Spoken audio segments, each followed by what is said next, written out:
Assalamualaikum warahmatullahi wabarakatuh.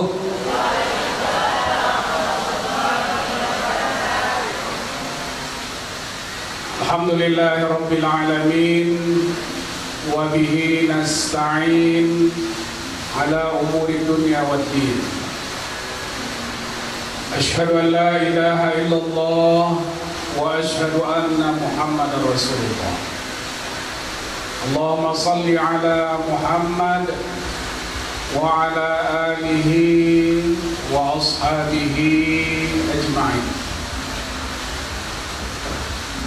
Pertama sekali wajib kita bersyukur pada Allah Subhanahu wa taala. Alhamdulillah, sesuai dengan rencana pada siang hari ini kita sama bisa berkumpul di lokasi ini di Safiatul Amaliyah dalam rangka pengajian akbar. Salawat dan salam kita sama-sama sampaikan kepada Rasulullah SAW. Allahumma salli wa sallim alaihi. Mudah-mudahan nanti kita mendapat syafaat dari Rasulullah. Di hari yang tidak ada syafaat kecuali syafaat dari Rasulullah SAW. Dan mudah-mudahan Rasulullah SAW terus menjadi tauladan bagi kita dalam kehidupan kita yang sesungguhnya tidak lama, sementara di dalam kehidupan dunia. Pertama sekali hormat saya kepada Pak Sofyan Ras, orang tua kita di Safiatul Amaliyah ini. Saya sudah lama mengenal Pak Sofyan Ras, tapi mungkin Pak Sofyan Ras tak kenal saya. Itulah kelebihannya Pak Sofyan Ras ya. Sudah lama, cuman barusan belakangan kami ketemu di haulnya Tuan Guru. Haul Tuan Guru sebelum meninggal ya, Pak Sofyan ya, sebelum meninggal, sebelum pergantian Tuan Guru yang baru sekarang. Sana sempat kami bincang-bincang beberapa hal berhubungan dengan masjid, berhubungan dengan Safiatul Amaliyah. Nah, bagaimana mungkin karena pertemuan itulah Pak Sofyan Ras mengundang saya kemari untuk mengisi pengajian akbar ini. Ya, mudah-mudahan bisa saya isi sebaik-baiknya dan mudah-mudahan ada berkahnya, bermanfaat bagi kita semua dalam rangka meningkatkan aktivitas kita yang ikhlas, kemudian meningkatkan kinerja kita dan juga meningkatkan maghfirah kita kepada Allah Subhanahu wa taala dalam rangka keselamatan dunia dan akhirat. Selanjutnya tentunya hormat saya ada, saya panggil Bapak atau adik-adik, adalah adik saya dari mewakili Kodam Jaya, Kolonel ya, Letkol Jalaluddin. Kebetulan beliau ini adik saya juga di Fakultas Syariah itu, tapi dia di Kodam, kami di UIN Sumatera Utara. Kemudian saya izin, ini banyak tokoh-tokoh mungkin di depan, saya hormati, saya muliakan. Izin tidak bisa saya sebutkan nama satu-satu. Kemudian orang-orang tua saya, bapak-bapak, ibu-ibu, adik-adik saya, mungkin juga ada anak-anak saya di sini yang beraktivitas berkarya di Safiatul Amaliyah. Salam silaturahim. Baru kenal mungkin dengan saya. Kalau nama sebenarnya memang di UIN itu ada dua nama. Ada beberapa nama memang. Jamilnya sama. Jadi yang tadi mungkin disebutkan oleh protokol Abdullah Jamil itu didakwah. Nah, kalau saya di syariah, nama saya Muhammad Jamil. Jadi tinggal Abdullah dengan Muhammad, jadi ada beda sedikit. Yang satu kalau Abdullah itu profesor, Saya masih dalam proses profesor. Pak Sofyan masih dalam proses, mohon doa mudah-mudahan bisa dikabulkan dan dijawab. Sebenarnya adik protokol ini kawan lama sudah di kampus UIN Sumatera Utara. Bapak Ibu hadirin sekalian yang dimuliakan Allah, berapa lama di Ustaz protokol? Satu jam. Sekarang jam 2, insya Allah seberapa yang dapat nanti saya isi, mudah-mudahan ada berkahnya. Bapak Ibu hadirin sekalian, Pak Sofyan Rais yang saya muliakan, sewaktu panitia menanya kepada saya apa judul, saya bilang apalah judulnya. Langsung saya teringat kepada surah Al-Mu'minun. Saya bilang dengan panitia, kalau begitu judulnya kesuksesan aja lah menurut Al-Quran. Mana sebenarnya kesuksesan ini menurut Al-Quran? Udah, makanya dibuatkan layarnya. Saya tengok di situ memang kesuksesan menurut Al-Quran. Nah, jadi mudah-mudahan sore hari ini kita cerita apa sih sebenarnya sukses itu menurut Al-Quran. Nah, kira-kira seperti itu. Karena saya yakin dan percaya ini tentang sukses ini, Bapak Ibu hadirin sekalian, banyak orang yang menerjemahkan sukses ini. Dan di antara kita pun, saya yakin macam-macamnya makna yang kita berikan tentang sukses ini. Izin saya dengan segala hormat, mungkin ada orang yang beranggapan ya sukses itu misalnya punya rumah besar, misalnya seperti itu. Ada yang beranggapan memang mungkin bahwa sukses itu adalah ketika orang punya jabatan tinggi. Nah, misalnya seperti itu. Ada mungkin yang beranggapan sukses itu kalau seandainya punya mobil mewah. Ada mungkin bagi anak-anak, adik-adik saya mungkin yang baru selesai kuliah, menganggap sukses itu misalnya kalau dapat kerja, apalagi dapat PNS, misalnya seperti itu. Jadi banyak terjemahannya dari sukses itu.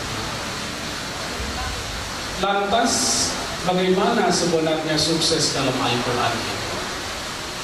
Jadi Bapak Ibu hadirin sekalian, sewaktu Allah Subhanahu wa Ta'ala menyebutkan kesuksesan Nabi Yahya, itu ditegaskan bahwa seseorang itu baru dikatakan sukses kalau dia memperoleh keselamatan, cucuran rahmat yang berkepanjangan di 3 alam. Jadi tidak di 1 alam, di 3 alam. Nanti Bapak Ibu, adik-adik saya semuanya coba cek surah Maryam ayat 15. Ya, wassalamun alaihi yauma wulida wa yauma yamutu wa yauma yub'atsu hayya. Kata Allah, keselamatanlah bagi Yahya yauma wulida, ketika dia dilahirkan, wa yauma yamutu, ketika dia meninggal, wa yauma yub'atsu hayya, dan ketika dia nanti dibangkitkan lagi di akhirat.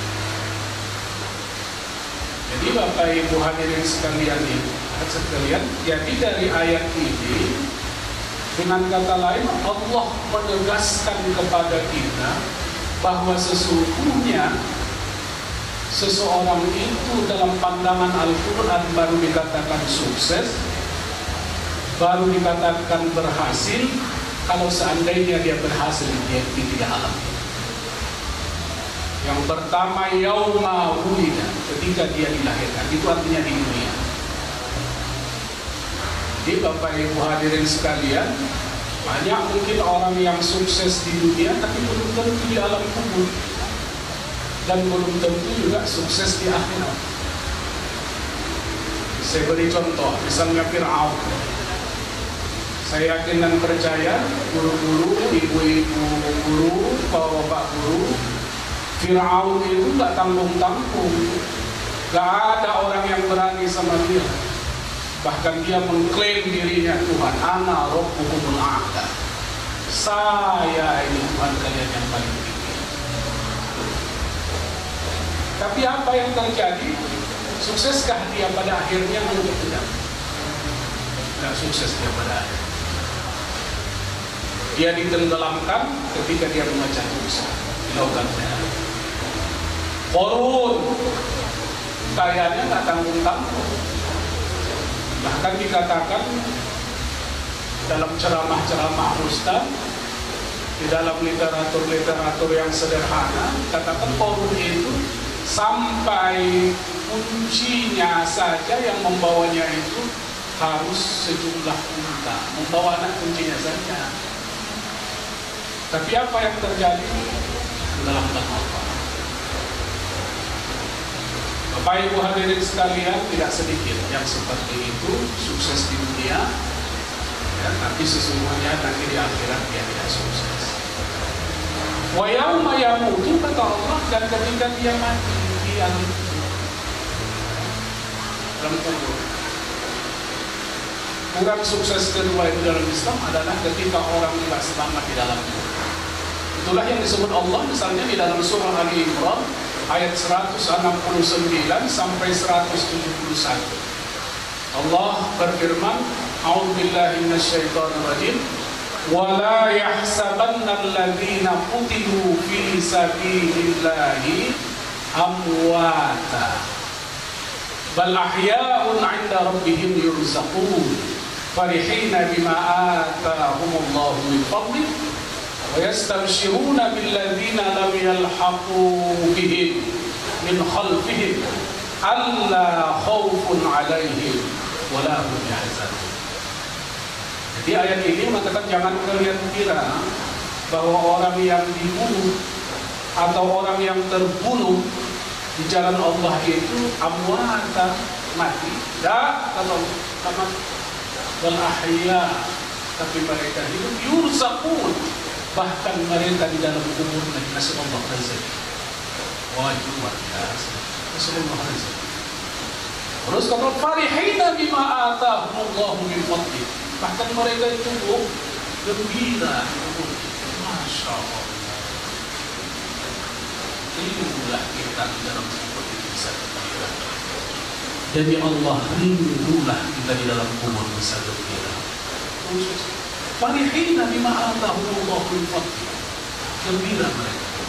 Wa yastabshiruna billadzina lam yalhaqu bihim min khalfihim. Bahkan mereka mau memberi kabar gembira kepada orang-orang yang belum meninggal. Oh, kami ini sudah enak ini sekarang. Kalian tahu betapa nikmatnya kehidupan kalian tidak enak. Di sini yang enak. Dia mengatakan kehidupan kita sekarang ini tidak ada itu dibandingkan di sini. Seolah-olah dia ingin mengatakan nanti cepatlah kembali. Tapi syaratnya juga kalian harus sukses di dunia. Nah, Bapak Ibu hadirin dengan segala hormat pada Pak Sofyan Ras, mungkin Pak Sofyan Ras inilah yang beliau lakukan, membangun sekolah, sukses di dunia, dibuat pengajian seperti ini. Dalam rangka apa? Dalam rangka sukses di dunia, membawa orang sukses di akhirat. Di sini Pak Sofyan Ras. Karena terkadang maaf ada orang membangun pendidikan itu. Ini kan tadi saya cerita dengan Pak Sofyan Ras, ini membangun dari kebetulan dari bertahfiz. Demi Allah, orang tua yang anaknya ada hafiz, nanti di akhirat anak itu akan meletakkan mahkota di kepala orang tuanya. Karena itu tidak tanggung-tanggungnya hafal Al-Quran. Dan demi Allah kata Rasulullah SAW, orang yang ini sering diucapkan oleh beberapa ustaz-ustaz kita juga, orang yang karenanya orang lain mendapat petunjuk itu jauh lebih baik kata Rasulullah baginya daripada unta merah. Itu hadis Rasulullah. Unta merah itu apa? Unta merah itu saya nggak tahu. Saya tidak orang F kata orang sekarang, sederhana saja. Saya nggak tahu nama-nama mobil mewah. Mobil mewah sekarang apalah namanya seperti itu lebih bagus dari ini. Dari siapa yang karenanya orang lain mendapat petunjuk, orang buka sekolah, orang buka pengajian, orang buka pelatihan dan lain-lain, dan orang lain mendapat petunjuk oleh aktivitasnya itu, kata Rasulullah, jauh lebih berharga dari materi apapun yang didapatkannya. Yastabshiruna billadzina lam yalhaqu bihim min khalfihim alla khaufun 'alaihim wa la hum yahzanun. Dan mereka dalam kubur itu tak ada sedihnya, Pak, tak ada takut. Tapi demi Allah, kalau kita tidak sukses di dunia, tapi makna sukses itu harus diartikan dengan kata-kata Rabbana atina fid dunya hasanah, ya. Hasanah di sini. Baik, hasanah itu adalah baik secara fisik, baik secara materi, baik juga secara batin. Orang yang hasanah di dunia lah yang akan hasanah di akhirat. Tidak hasanah di dunia, pasti tidak hasanah di akhirat. Allah khaufun 'alaihim wa la hum yahzanun. Siapa yang tidak sedih di dalam kubur? Sendirian, gelap gulita. Semua sedih, Pak, semua sedih. Tapi orang yang sukses di dunia pasti akan sukses di akhirat. Tapi sukses dalam artian yang sesungguhnya hasanah.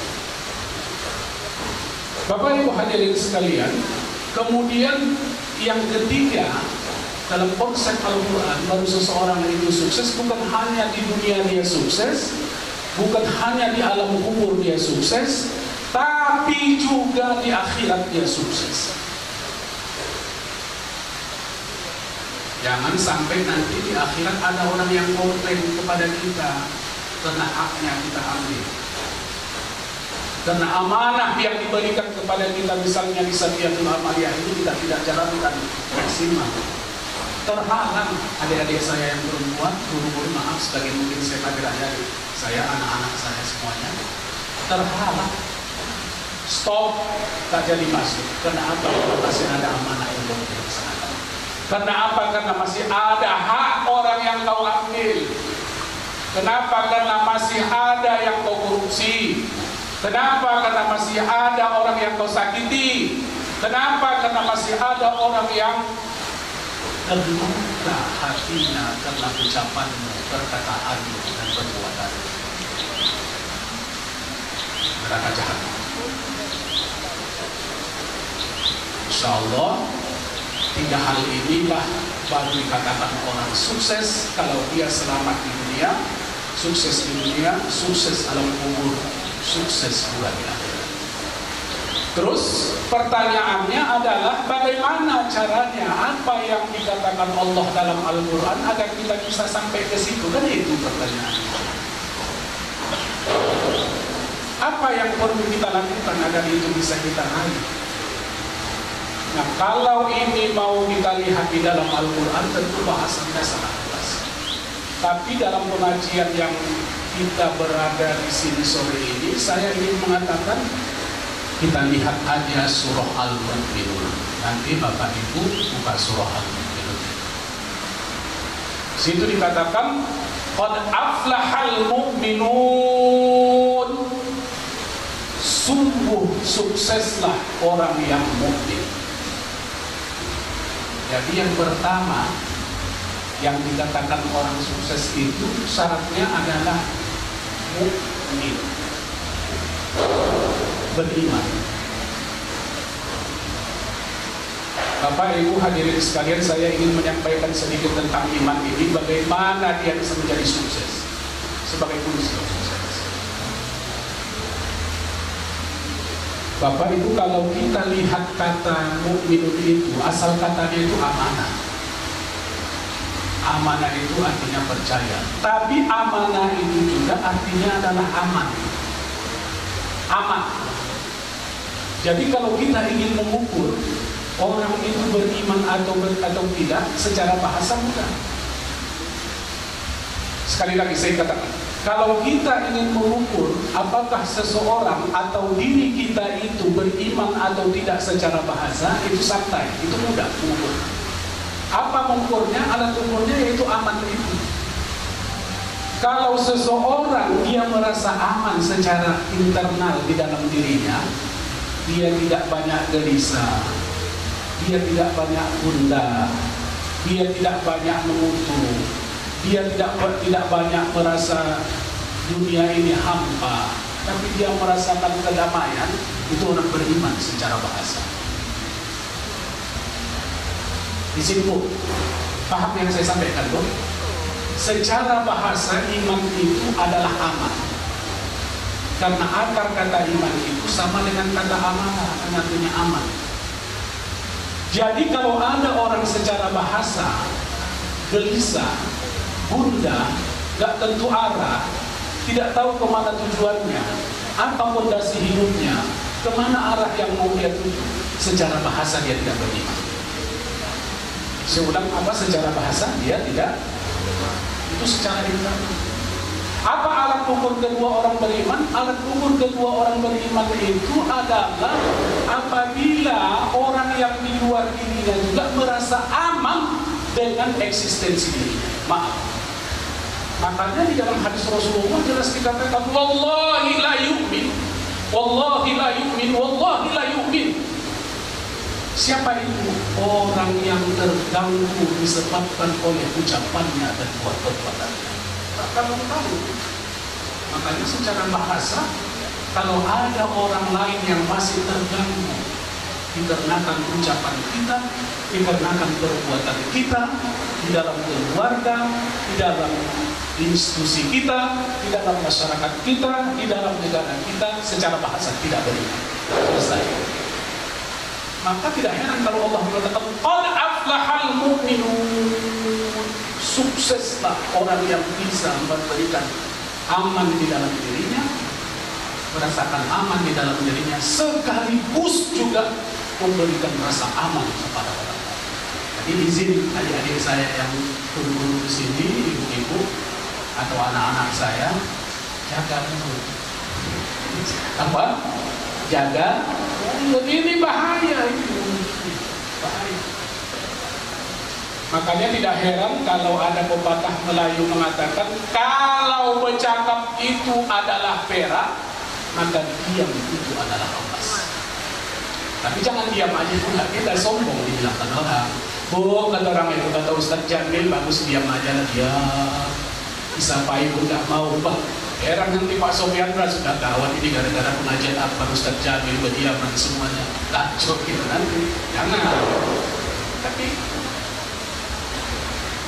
memang qad aflahal mu'minun, sungguh beruntunglah orang yang beriman itu. Iman itu memang secara definisinya adalah tasdiqum bil qalbi wa iqrarun bil lisani wa a'malun bil arkani. Itu memang kalau secara definisinya iman itu adalah mantap sudah di dalam hati kita, la ilaha illallah, tak ada Tuhan selain Allah, tak ada di dunia ini apa-apa.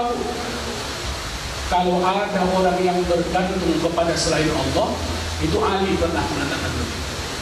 Saya sudah banyak mengalami penderitaan di dunia ini, kata Ali radhiyallahu anhu, tapi tidak ada yang lebih sakit saya rasakan daripada saya menggantungkan harapan kepada manusia. Karena itu jangan pernah gantungkan harapan kepada manusia. Semuanya gantungkan kepada Allah. Iya, na'budu wa iyyaka nasta'in.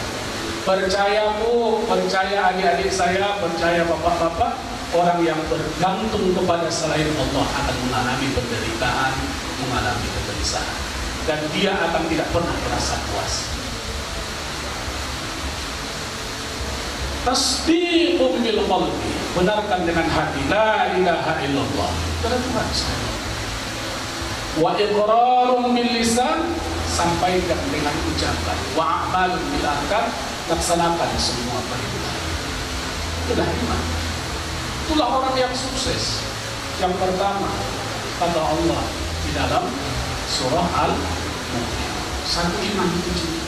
Karena itu pesan saya kepada, izin ya dengan segala hormat kepada ibu-ibu guru, adik-adik, anak-anak saya, Semua yang kita lakukan di dunia ini baru akan memberikan kedamaian ke dalam jiwa kita adalah apabila kita lakukan lillahi ta'ala. Kalau karena kepala sekolah, kalau karena kawan, atau karena Pak Sofyan Ras, demi Allah ibu akan menderita. Tapi kalau ya Allah, aku berangkat ke Safiatul Amaliyah untuk melaksanakan tugas, untuk mengajar, untuk berbakti, untuk beramal, ibu akan merasakan kenyamanan di dalam hati. Kalau tidak, akan senantiasa menderita. Karena apa? Karena kita ingin mendapatkan pujian, dan kita pun tidak akan bekerja secara maksimal. Karena yang kita harapkan, kita bergantung kepadanya itu tidak setiap saat ada menengok-nengok kita. Tapi kalau Allah setiap saat muraqabah, Allah senantiasa mengawasi kita dimanapun kita berada.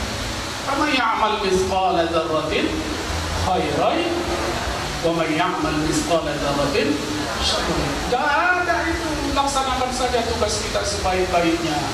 Laksanakan saja tugas kita mengajar sebaik-baiknya. Laksanakan saja administrasi sekolah kita sebaik-baiknya. Semua, tidak ada yang disia-siakan. Entah bagaimana nanti tiba-tiba jangan berebut mau jadi kepala sekolah. Tidak ada itu. Allah akan sampaikan kepada pemilik sekolah-sekolah itu bagus. Dan entah bagaimana caranya dia akan diangkat menjadi kepala sekolah. Dan itu banyak terjadi dalam kehidupan kita. Izin Pak Sofyan Ras, saya ini dari kampung, dari daerah Jomah Asah. Dulu saya tak mau sekolah agama, Bu. Izin, tidak mau saya sekolah agama. Masuk SMP, tak lulus. Masuk sekolah agama. Sanawiyah. Tamat sanawiyah mau masuk saya SMA, tak lulus juga. Masuk ke Aliyah. Akhirnya masuk ke Iya. Sekolah agama, tiba-tiba misalnya jadi begini, Ustaz, tak boleh dikatakan gitu, Ustaz kecil-kecil. Tahu apa yang disetting Allah? Maaf Pak Saudara, setting Allah. Udahlah Jamil, kau dulu tak mau ke sekolah umum. Nah sekarang kasih kau menjadi pimpinan sekolah umum. Jadi izin saya dengan segala hormat, Fakultas Sains dan Teknologi itu sekarang saya ada pimpinnya di UIN Sumatera Utara. Padahal sekolah saya bukan dari SMP, SMA. Apa yang ingin saya katakan? Yang ingin saya katakan, Allah itu sudah ada settingnya semuanya. Kita tinggal hanya melakukan yang terbaik di dalam kehidupan kita. Satu. Yang kedua, kata Allah Subhanahu wa Ta'ala, orang sukses itu walladzina hum fi salatihim khashi'un. Orang yang di dalam sholatnya khusyuk. Khusyuk itu apa sih? Khusyuk itu tak ada dalam pikirannya selain Allah waktu sholat. Itu saja maknanya khusyuk. Kalau ada definisi lain itu boleh.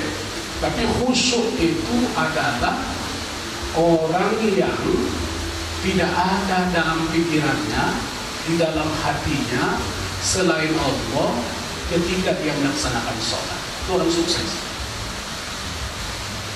Pertanyaannya kemudian adalah bagaimana Ustaz supaya bisa jadi sholat khusyuk? Khusyuk itu ada upaya, tapi khusyuk itu adalah pemberian Allah. Hati-hati, saya ulang. Untuk khusyuk dalam sholat itu ada upaya, tapi khusyuk itu adalah pemberian Allah. Kalau Bapak Ibu nanti rajin membaca buku tasawuf itu ada namanya maqam, ada namanya ahwal. Maqam itu adalah kedudukan seseorang di hadapan Allah. Apakah dia sebagai orang yang bertawakal? Apakah dia sebagai orang yang ridho? Apakah dia sebagai orang yang wara? Apakah dia sebagai orang yang bertawakal? Itu namanya maqam. Dan maqam itu bisa diusahakan melalui riyadhah, latihan-latihan. Maqam itu yang doa habis azan itu. Allahumma rabba hadhihi da'wati tammah wassalatil qa'imah ati sayyidana Muhammadanil wasilata wal fadilah wa ba'athu maqaman mahmudan alladhi wa'ada. Ini apa tuh? Nabi Muhammad saja masih kita doakan agar dia punya maqam yang terpuji. Kita pun harus punya makom yang terpuji.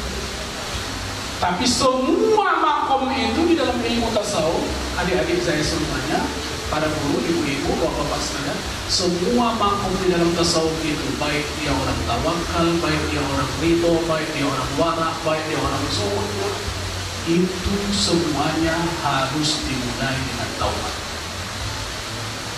Semua orang tidak akan sampai kepada makom-makom, tempat-tempat terpuji itu di hadapan Allah kalau dia tidak mulai dengan taubat. Karena itu kita harus banyak-banyak bertaubat setiap hari. Kalau Rasulullah itu di dalam Al-Quran, di dalam hadisnya dikatakan minimal Rasulullah itu 70 kali sehari istighfar. Astaghfirullah Rabbal baraya, astaghfirullah minal khataya. 70 kali minimal. Ada dalam riwayat katakan 100 kali Rasulullah istighfar. Kita ini yang bergelumuran dengan dosa, noda, istighfar susah. Jangan. Semakin banyak kita istighfar, apalagi di tengah malam, abil asharius hum yastaghfirun, itu lebih bagus. Nanti pernah di sini pernah baca sejarah kisah Imam Ahmad sama seorang tukang roti itu. Itu karena istighfar saja, dia istighfar. Kalau bapak yang punya mobil, dalam mobil itu jangan bunyi musik yang tuk. Bunyi sajalah, baca Quran, sholawat. Maulaya sholli wa sallim iman abada ala habibika khairan.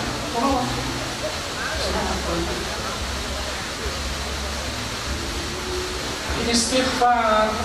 Jadi kisahnya dari Imam Ahmad dengan seorang tukang roti itu kan sederhana. Dia Imam Ahmad itu, Ahmad bin Hanbal itu, entah bagaimana dia senantiasa tergerak hatinya ingin pergi ke satu daerah. Itulah ceritanya. Tapi dia tidak tahu apa alasannya. Dan nama daerah itu saya lupa. Akhirnya dia turunkan keinginan hatinya, dia pergi ke daerah itu. Sampai di daerah itu apa yang terjadi? Dia pergi ke masjid. Di masjid dia tidak dikasih tidur. Dari kasih tidur tiba-tiba dia pergi ke depan masjid. Jumpa si tukang roti. Si tukang roti mengatakan bahwa di sini adalah bapak tidur dekat tempat saya makan roti. Tapi Imam Ahmad melihat setiap kali dia mengerjakan rotinya ini dia tetap astagfirullah, astagfirullah, astagfirullah, astagfirullah. Kemudian Imam Ahmad bertanya sama dia, Pak, sudah lama bapak begitu baru mengerjakan sesuatu istighfar terus kepada Allah? Ya sudah lama kata tukang roti. Apa yang bapak dapatkan dengan istighfar itu, dengan mengamalkan istighfar itu? Kata bapak tukang roti itu, tak ada permintaan saya di dunia ini yang tidak dikabulkan Allah kecuali saya dengan istighfar itu. Kemudian Imam Ahmad bertanya, apa itu Pak? Saya sangat berhajat berjumpa dengan seorang alim yang bernama Ahmad bin Hanbal. Tapi sampai sekarang saya belum pernah ketemu lagi. Coba ini. Tenaga istighfar itu bisa membawa orang ke hadapan keinginannya. Kalau yang lain-lain itu mudah-mudah sama Allah.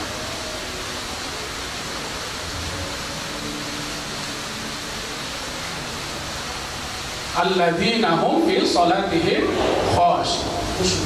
Nah ini tadi saya sudah panjang-panjang kemana-mana ini ya, kemana-mana. Jadi khusyuk itu termasuk pemberian Allah, meskipun ada upaya-upaya. Terus bagaimana caranya agar bisa khusyuk? Harus banyak yang disiapkan. Kak izin saja, harus banyak yang disiapkan. Salat demi Allah tidak akan pernah bisa khusyuk kalau wudhunya tak bagus. Ini saya pastikan. Karena itu mudah-mudahan bermanfaat. Walaupun kecil yang saya sampaikan ini mudah-mudahan bermanfaat. Karena itu jangan pernah berwudhu di rumah yang di samping kloset kita di situ ada apa?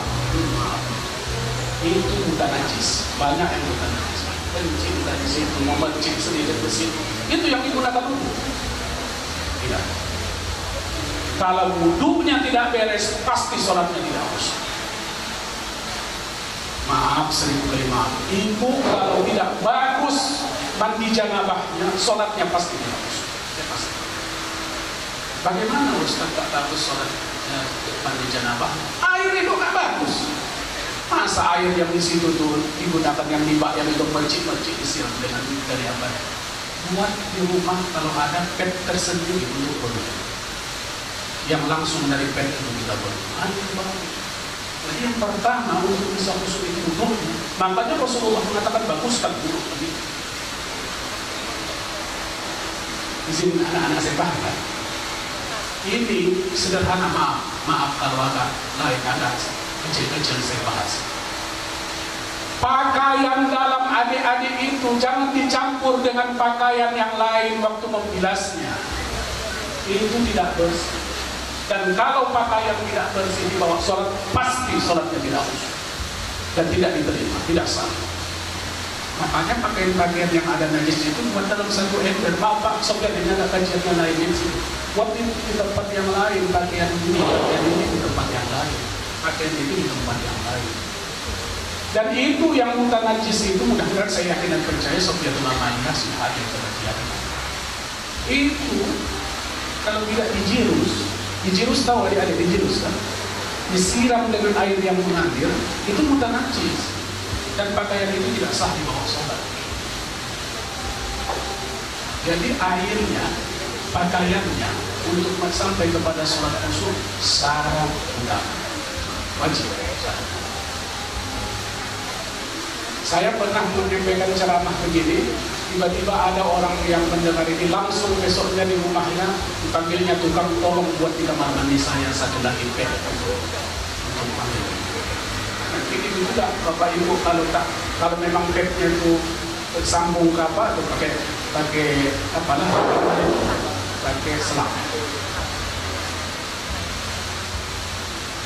Alladzina hum fi salatihim khashi'un. Duduknya, pakaiannya. Terus apa lagi baru bisa sholat khusyuk? Saya mengatakannya ini kita pun semua masih berupaya untuk bisa khusyuk. Karena apa? Kalau tak khusyuk tak ada artinya, tidak akan sukses. Fawailul lil musallin alladzina hum fi salatihim, yang mereka itu dalam salatnya sahun, alladzina hum yura'un wa yamna'una ma. Kemudian apa lagi yang perlu untuk salat khusyuk? Salat khusyuk itu harus paham maknanya. Allahu Akbar. Hati kita harus mengatakan tak ada yang besar selain Allah. Saya dijebur kecil di hadapan-Mu ya Allah. Bersyukurlah kita di hadapan Allah. Tak ada lagi tadi yang merasa hebat. Tak ada lagi tadi yang merasa kita ini bahaya ini hati itu memang bahaya sekali. Bahaya sekali. Dan kita harus dialog setiap pagi. Melatih terus. Latihan. Harus paham. Bismillahirrahmanirrahim. Alhamdulillahi rabbil alamin. Ar-Rahmanir-Rahim. Alhamdulillah rabbil alamin. Dalam hati kita Tuhan. Tapi jangan dicakapkan batal sholat. Makasih ya Allah. Segala puji bagimu. Aku sehat, kau kasih harta, kau kasih kedudukan, kau kasih kendaraan, kau kasih. Tapi jangan pada ucapkan seperti itu, jangan. Tapi kita rasakan ada satu kata-kata di dalam hati. Maaf Bapak Ibu, sebentar saja tapi bisa mencakup semuanya. Jadi tidak bisa diucapkan. Itulah yang terdekat di dalam hati. Alhamdulillahirabbil alamin.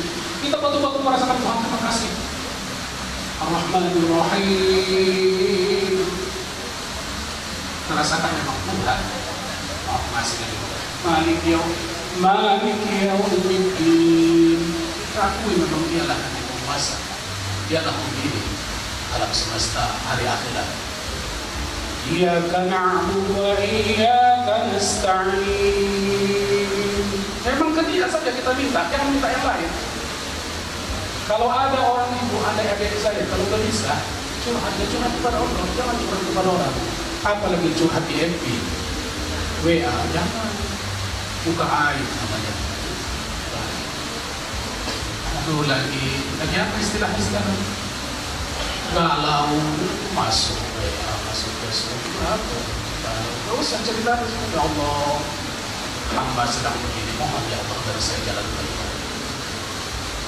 Paham apa yang kita baca.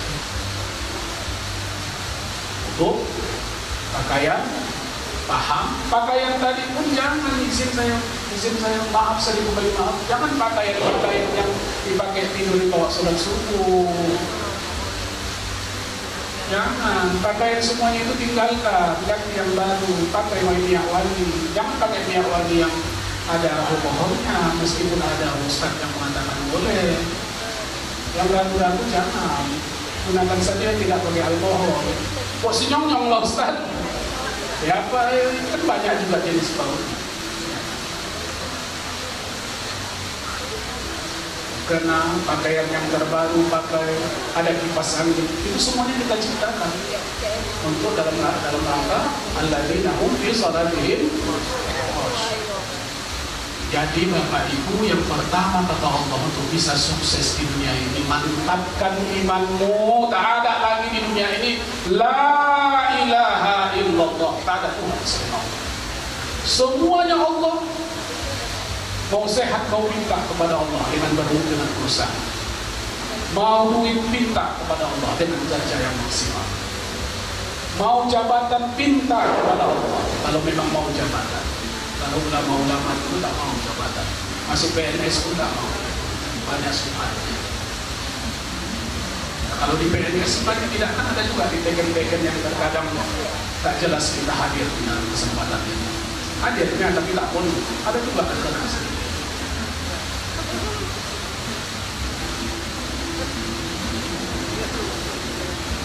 Alladzina hum fi shalatihim khashi'un. Dua. Yang ketiga kata Allah untuk sukses itu adalah walladzina hum 'anil lagwi mu'ridun. Yang sia-sia jangan kerjakan. Lagwi itu sesuatu yang tidak bermanfaat menurut syariat Islam. Lagwi sia-sia, jangan. Anil lagwi mu'ridun.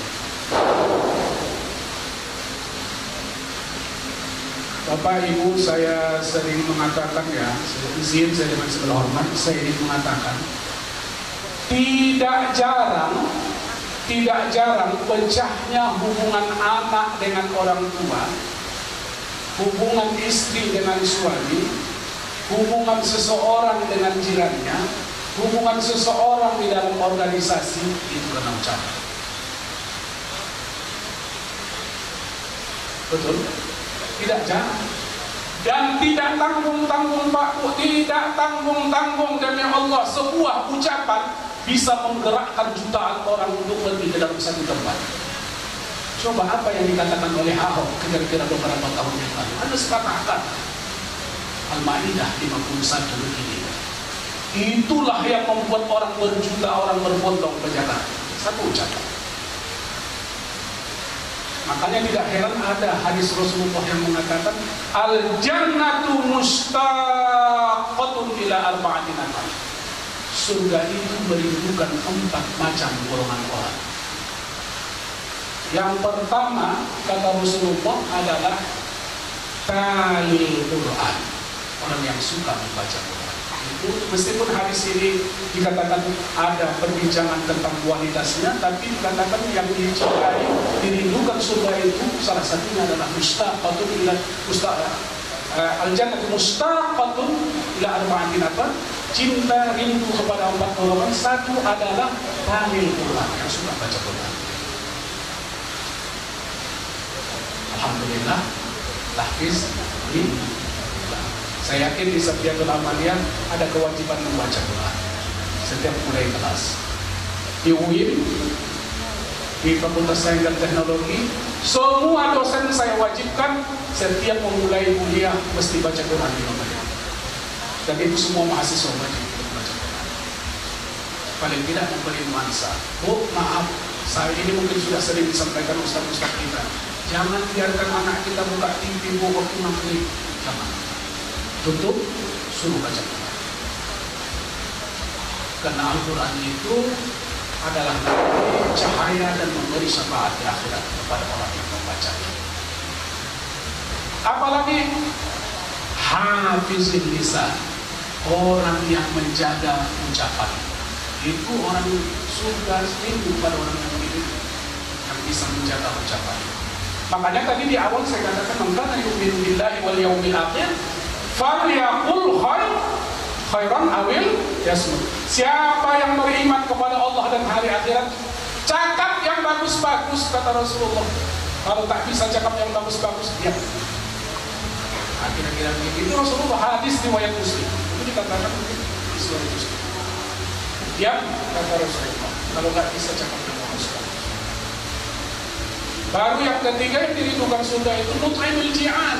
Mut'imul ji'an itu yang peduli kepada orang lain, yang suka memberi makanan kepada orang yang kelaparan. Mut'imul ji'an. Baru kemudian wasa'ibi syahri Ramadan, yaitu orang yang suka melaksanakan puasa Ramadan. Sebentar lagi kita akan masuk bulan suci Ramadan. Jadi wa'anillahu bimu'ridun, orang yang sukses itu sia-sia jangan cakap. Jangan diucapkan maaf, saya maaf 1000 kali maaf. Paling tidak suka, saya ampun kepada Allah. Paling tidak suka kalau ada orang yang bercakap di dalam leluconnya, di dalam, kan ada itu orang buat lelucon kan? Kamu apa namanya itu? Cerita-cerita lucu itu. Tapi cerita lucunya itu ada unsur pornonya dari Allah tidak mulia. Dan itu akan merendahkan martabatmu, dan itu akan merendahkan kedudukanmu demi Allah. Kalau mau lucu-luculah yang ada manfaatnya, yang ada pelajarannya. Jangan ada unsur pornonya. Anillahu min mu'ridun, dari yang sia-sia berpaling kalian ke Allah. Paham maksud saya?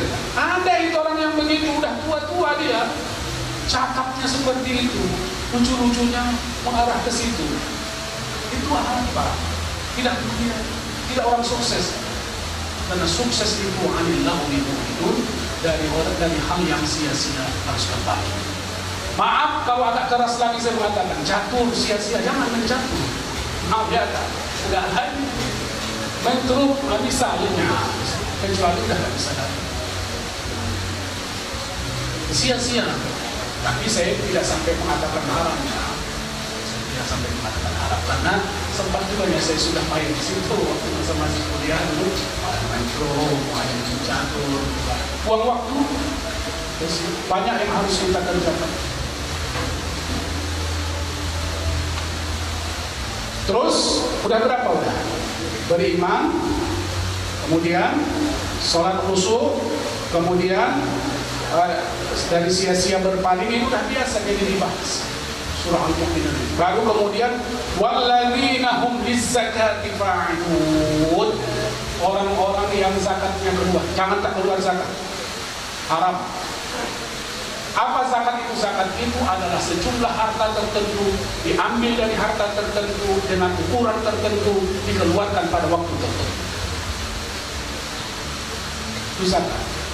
Tapi Ustaz, kan zakat itu kan mesti ada ukurannya, ada nisabnya. Betul, ada nisabnya, ada zakat, ada haulnya. Tapi kalau kita memegang firman Allah yang mengatakan wa anfiqu min thayyibati ma kasabtum wa mimma akhrajna lakum minal ardh, keluarkan kalian infaknya, zakatnya, wa anfiqu min thayyibati ma kasabtum, dari yang baik-baik yang kalian usahakan, wa mimma razaqnakum yunfiqun, wa anfiqu min thayyibati ma kasabtum wa mimma akhrajna lakum minal ardh, dan juga apa yang kami keluarkan bagi kalian dari bumi berupa tumbuh-tumbuhan. Ada disebut Allah di situ, harus sekian jumlahnya. Memang kalau mau dihitung secara zakatnya itu senilai 85 gram emas. Siapa saja yang mempunyai gaji setahun senilai dengan 85 gram emas, lebih kurang berapa? Ya 45 juta atau berapa, lebih kurang seperti itu. Yang bergaji dia lebih kurang 4.500.000 setiap bulan, wajib keluar 2,5%. Kalau tidak nanti itu akan belakang menjadi 5%. kuasa Allah yang dengan api neraka. Maaf ya, ada ancamannya seperti itu memang dalam Al-Quran dikatakan. Tapi itu memang husbin amwalihim shadaqatan tutahhiruhum wa tuzakkihim. Ya. Ambil, kalau Pak Sofyan misalnya mau dihisab ya ada, tapi tidak tahu saya tidak boleh mendahului. Pak Sofyan bilang tadi, wajib semua dosen di sini, semua guru di sini, semua pegawai ini potong 2,5%. Itu bisa dilakukan oleh Pak Sofyan. Dan sekarang di UIN Sumatera Utara yang dilakukan rektor, seluruh kami dosen pegawai potong 2,5%. Dalam hitungan dulu setahun 2 tahun ini sudah dapat 3 miliar dan sudah dapat membantu lebih kurang 1.500 mahasiswa yang tidak mampu. Itu dilakukan oleh Pak Sofyan. Ada orang yang komplain, rektor nggak perlu. Saya siap masuk penjara. Kira-kira seperti itu. Potong 2,5%. Jadi nahum bisakati fa'il. Bapak Ibu di sini ya, dengan segala hormat. Ara'aital ladzi yukadzibu bid-din, fadzalikal ladzi yaqulu al-yatim wa la yahuddu 'ala ta'amil miskin. Dengan bahasa lain, kalau boleh saya buat bahasanya bahasa Indonesia seperti ini. Kalian pikir hebat kali lah kalian yang sudah sholat. Kalian pikir yang hebat kali lah sudah kalian berjihad. Kalian pikir yang hebat kali lah sudah kalian puasaan sunat kalian. Kalian pikir yang sudah hebat kali lah kalian tuh seperti itu ya. Kira-kira begitu. Bohong kata Allah. Ara'aital ladzi yukadzibu bid-din. Nampak kalian kah orang yang mendustakan agama? Artinya apa? Allah yang mengatakan kalian itu pembohong. Bahasa Tanjung Balai yang begitu, pembohong. Pembohong itu apa? Pembohong itu tak peduli kepada orang lain. Itu dalam Al-Quran. Tak peduli kepada orang lain. Bagaimana cara peduli kepada orang lain? Ya ini banyak lah. Kalau peduli kepada orang lain, peduli kepada orang lain membangun pendidikan, misalnya Pak Sofyan Ras. Peduli kepada orang lain, kalau kita setiap bulan targetkan misalnya paling tidak 10 kilogram sebulan harus saya salurkan kepada orang yang tidak mampu. Sekarang karena tak terencana saja sebenarnya. Saya yakin ibu-ibu ini banyak yang mampu, tak terencana saja. Coba rencanakan Bu demi Allah, rencanakan mulai bulan ini 20 kilogram beras harus saya siapkan di rumah dan itu akan saya antar kepada orang yang membutuhkan. Mampu 200.000, karena terkadang lebih dari 200.000 sekali duduk di kedai kopi. Kalau bapak-bapak macam tadi, mampu, perkara tidak terencana saja di Pak Jalan, semua tidak terencana saja. Tidak perlu, makanya maaf Bu, Bapak Ibu sekalian, maaf. Kalau kita baca sejarah Rasulullah SAW, beliau itulah orang yang paling peduli kepada orang lain, paling peduli kepada orang lain. Dengan Bapak sejarah Rasulullah yang seperti ini, itu ketika Rasulullah dipanggil oleh Allah Subhanahu wa Ta'ala, itu Abu Bakar itu ayah siapa? Ayah Aisyah. Aisyah itu siapa? Istri Rasulullah SAW. Abu Bakar, ayah Aisyah ini setelah Rasulullah wafat datang ke rumah Aisyah. Kata Abu Bakar, tok pintu, assalamualaikum, waalaikumsalam. Anak Aisyah, ayah datang ini. Ada apa ya? Maaf ya, tapi tidak begitu bahasanya, pakai bahasa. Ada apa ya? Kata Aisyah. Tolong pemberitahuan. Kira-kira begitu kata Abu Bakar. Apalah amalan Rasulullah, amalan Rasulullah yang belum bisa dan atau belum pernah ayah lakukan. Begitu keinginan Abu Bakar itu beramal dengan Rasulullah. Kata Aisyah, ada ya? Ada amalan yang belum pernah ayah lakukan. Apa itu? Kata anaknya Aisyah, ya, Rasulullah itu setiap kali pulang sholat di waktu tertentu itu dia pergi ke gubuk sana ya. Di Madinah itu ada satu gubuk tempat orang tua buta, orang Yahudi yang tidak Islam. Ngapain ke situ Rasulullah? Kata Abu Bakar, bawa makanan ya. Itu orang tua itu didatangi Rasulullah, orang tua buta itu setiap sore atau setiap pagi disulami makan oleh Rasulullah. Tapi tahu ibu-ibu apa yang dikatakan orang tua itu? Setiap kali selesai Rasulullah mengulanginya makan, katanya kepada Abu Bakar, kata orang tua itu kepada Rasulullah, Kamu ya dengar ya, itu saya dengar ada namanya Muhammad, itu bahaya itu. Jangan kamu ikuti dia, itu berdusta, bohong. Kamu saya tanya ibu, kalau seandainya ibu menyulangi orang begitu, bilang kata ibu gila, pembohong, mau lagi datang besok? Kita tak bisa itu. Kalau dihina orang kita begitu, mau dah keluar kata kita hilang, tak apa. Besok datang lagi Rasulullah, sulangin lagi. Ucapan dari orang tua yang buta itu sama. Saya dengar ada namanya Muhammad duduk sana. Bahaya kali dipecah belahnya masyarakat kita. Kira-kira dengan itu ya. Datang setiap hari datang Rasulullah. Pendek cerita Allah Subhanahu Wa Taala memanggil Rasulullah Sallallahu Alaihi Wasallam. Inilah yang ditanya oleh Abu Bakar. Abu Bakar kemudian datang ke sana, ke tempat orang tua yang berdiri duduk itu, dibawanya makanan. Kasih. Kata orang tua itu, mana yang selama ini kau tak datang? Kau pasti bukan yang selamanya ini. Karena Abu Bakar datang tak mengulanginya, tapi mengasihnya saja maka. Habis dia menerima pemberian Abu Bakar itu, diucapkannya lagi, sedangkan kemana itu? Ada itu nama Muhammad itu, hancurkan masyarakat kita dibuatnya itu. Kira-kira seperti itu. Mendengar itu Abu Bakar kemudian menyampaikan kepada orang tua itu, wahai bapak, tahukah kamu siapa yang selama ini menjulang itu? Masih memaklangi setiap hari itu? Ya enggak. Itulah dia Rasulullah yang kamu katakan gila, yang kamu katakan bohong. Menangis orang tua itu.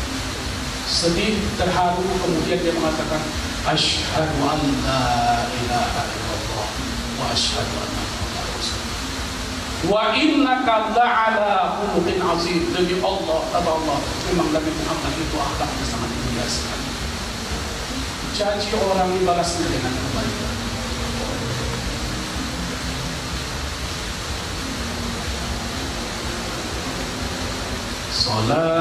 Salatullah salamullah ala taha rasulillah. Salatullah salamullah ala yasin habibillah. Tawasalna bismillah wa bilhadi rasulillah wa kulli mujahidillah bi ahli badriyah. Kalau kita mengenal Rasulullah dengan baik, pasti setiap saat kita akan berselawat. Dan berselawat itu adalah keindahan. Siapa yang berselawat kepadaku satu kali, kata Rasulullah, maka Allah akan saya akan berselawat kepada 10 kali. Banyak-banyak kita berselawat kepada Rasulullah. Tidak heran siapa yang pergi menziarahi oleh makam Rasulullah bercucuran air mata dari Madinah. Kenapa? Karena dia mengenal, bukan dipaksa menangis. Rasulullah yang mulia, yang disakiti orang, dia tidak peduli, dibalas dengan kebaikan. Katakan Allah, wa innaka la'ala peduli.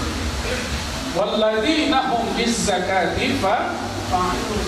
Zakat keluarkan 2,5%. Memang kalau dipikir-pikir kadang mungkin ada ya, 1 juta itu sedikit.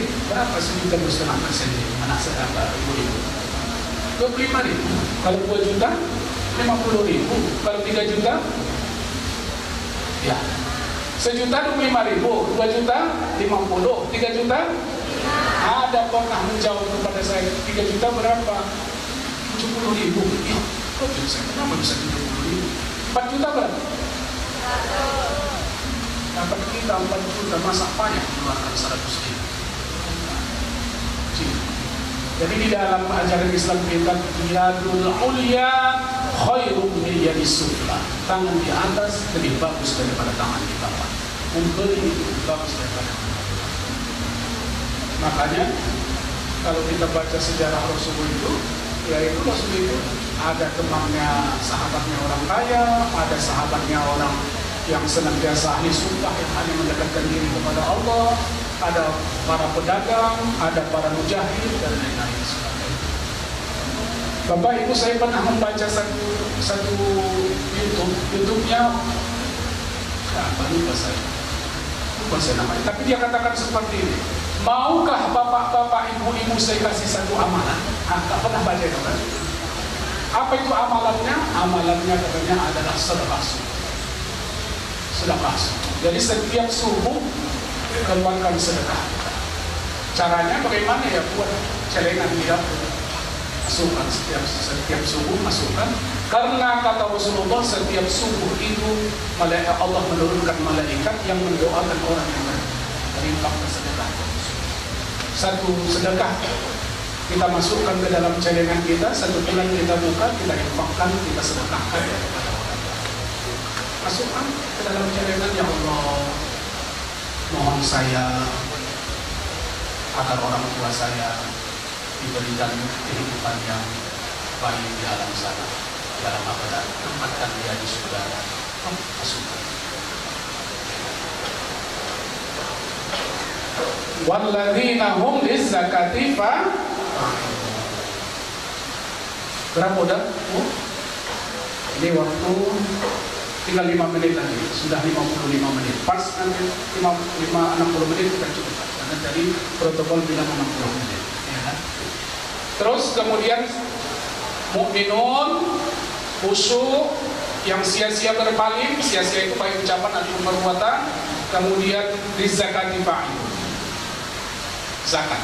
Yang keempat, infak, sedekah, berbagi dan lain-lain sebagainya.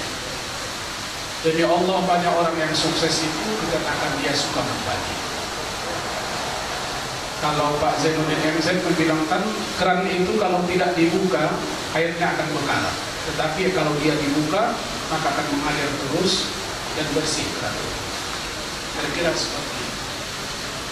Kemudian ayat itu mengatakan walladzina hum li furujihim hafizun, orang yang memelihara kehormatannya, maaf, ibu-ibu guru, adik-adik saya, anak-anak saya semuanya, itu di dalam hadis Rasulullah ada dikatakan sinfani min ahlinna, nisa'un kasiyatun ariyatun, dua golongan orang menjadi ahli neraka. Satu diantaranya adalah perempuan yang berpakaian tapi seolah-olah telanjang. Pakaiannya sempit seperti lemang, untuk tubuh kelihatan tidak ada kemuliaan sama sekali. Tidak ada kemuliaan. Adik saya yang perempuan jangan mau dibonceng. Tahu dibonceng? Dibonceng naik kereta oleh orang yang mungkin bukan mahram. Itu tidak mulia. Tidak mahram. Gojek, kecuali darurat. Kecuali darurat. Izin saya, Bu. Saya berpendapat seperti itu. Kalau Ibu tidak setuju, silakan. Ya. Saya berpendapat kalau ini ada kawan-kawan yang seperti satu kerja, boncengan, itu tidak mulia. Kalau Ibu ada pendapat lain, silakan. Itu pendapat saya. Walladzina hum li furujihim hafizun, pakaian, aurat terbuka, pergaulan. Maaf, Bu, izin pada Allah. Kalau Rasulullah itu sampai salaman saja pun tak mau. Baca Ibu hadis salaman dengan perempuan. Saya masih salaman juga. Karena kata Rasulullah, daripada aku menyentuh perempuan yang bukan mahramku, lebih bagus aku menyentuh api neraka. Setingkat itu. Kalau Rasulullah, tapi kita bukan Rasulullah. Bukan Rasulullah. Sampai setingkat itu. Walladzina hum li furujihim hafizun, mereka memelihara kehormatannya. Kalau enggak, Isma syi'ta fa innaka mayyitun. Lakukanlah apa suka hati, tapi ingat kau akan mati. Wa'mal ma syi'ta fa innaka mulaqihi. Lakukan apa yang anda mau lakukan, tapi hasilnya nanti akan kau tuai. Wa may ya'mal mithqala dzarratin khairan yarah, wa may ya'mal mithqala dzarratin syarran yarah. Solusinya harus ada ojek perempuan. Ini ya, harus ada ojek perempuan. Kolam renang pun sekarang masalah kita. Syafi'iyah udah ada kolam renang, Pak. Ada, alhamdulillah. Kolam renang, mau mandi ke kolam renang, campur laki-laki perempuan, haram. Jangan haram. Situ aurat terbuka. Maka harus ada pemerintah juga memikirkan kolam renang muslim, kolam renang muslim. Ya kan? Payah kita sekarang. Saya pun kepingin juga mandi di kolam renang, tapi sampai sekarang belum ada. Tak ada, dari mana kan? Mungkin mari tak sore kolam renang. Dulu saya S2 saya di Universitas Islam Internasional Malaysia. Situ kolam renangnya memang ada kolam renang laki-laki, ada kolam renang perempuan. Cuman saya tak tahu Pak Sofyan Ras, kata mereka hotel di Indonesia yang punya muslim tidak akan pernah dapat bintang 5. Karena apa? Karena syarat bintang 5 itu harus ada minuman keras dan kolam renangnya harus bercampur laki-laki perempuan. Kata orang seperti itu, saya tidak tahu apakah benar itu atau tidak. Makanya Garuda Hotel Garuda tak dikasih bintang, tidak dikasih bulan. Itu Pak Sofyan. Betul kan? Betul itu Garuda. Tidak ada bintang situ. Nah ini menjadi tantangan. Izin saya dengan segala hormat, alhamdulillah, izin Pak Sofyan Ras, saya sudah, Pak Sofyan Ras tentunya sudah tak kemana-mana, tapi alhamdulillah saya juga sudah pernah melihat, menyampaikan makalah di Amerika, menyampaikan makalah di Jepang, menyampaikan makalah di berbagai negara. Alhamdulillah saya sudah melihat bagaimana perkembangan di berbagai negara. Tapi kehidupan kita, spiritualitas kita, itu yang lebih, yang tidak mereka miliki. Dan ini harus kita temukan. Insya Allah, mudah-mudahan kita bisa menjadi orang yang sukses. Saya ulang sekali lagi, mukmin mantap imannya hanya kepada Allah. Kedua, sholat khusyuk, ingat itu semua syarat-syaratnya tadi, mohon kepada Allah. Tambah dengan sholat sunnah, tambah dengan sholawat, tambah dengan zikir, tambah dengan istighfar, tambah dengan sholat duha, tambah dengan tahajud, tambah dengan baca Quran. Itu sukses. Kemudian, walladzina hum 'anil lahwi mu'ridun, yang sia-sia semua tinggalkan. Pergaulan-pergaulan yang tidak baik, permainan-permainan yang tidak bermanfaat. Walladzina hum bizakati fa'ilun, infak, sedekah dan lain-lain sebagainya kita kembangkan, kita tingkatkan. Baru walladzina hum li furujihim hafizun, kehormatan dijaga. Walladzina hum li amanatihim wa ahdihim ra'un, yang mereka memelihara janji dan amanah yang diberikan kepada mereka. Maka itu kita semua pegang amanah. Semua kita pegang amanah. Yang tidak memegang amanah khianat. Dan ini harus menjadi perhatian kita. Nabi Muhammad adalah orang amanah, karena itu dia menjadi orang yang sukses di dunia dan di akhirat. Walladzina hum 'ala sholawatihim yuhafizun, salat jangan pernah tinggal. Baru menjadi orang sukses. Baru ulaika humul warisun alladzina yarisuna al-firdaus hum fiha khalidun. Setelah kita sukses di dunia dengan segala macam yang disampaikan tadi, sukses di akhirat nanti dimasukkan Allah ke Jannatul Firdaus, yang jannah tertinggi yang disiapkan untuk orang-orang yang sukses di dunia, di alam kubur, sukses di akhirat. Bapak Ibu hadirin sekalian, sekira itu yang bisa saya sampaikan. Izin dengan segala hormat kalau saya ada kata-kata saya yang salah, kalau ada kata-kata saya yang agak menyinggung, kalau ada kata-kata saya yang tidak berkenan atau terkesan sesuatu yang tidak baik, mau diberi kemaafan. Dan mudah-mudahan Allah memberikan keampunan kepada saya dan kepada kita semua. Dan saya berharap kepada Allah agar semua cita-cita kita di majelis ini dijabah oleh Allah Subhanahu wa Ta'ala. Mohon maaf, kepada Allah saya minta ampun. Billahi taufiq wal hidayah. Wassalamualaikum warahmatullahi wabarakatuh.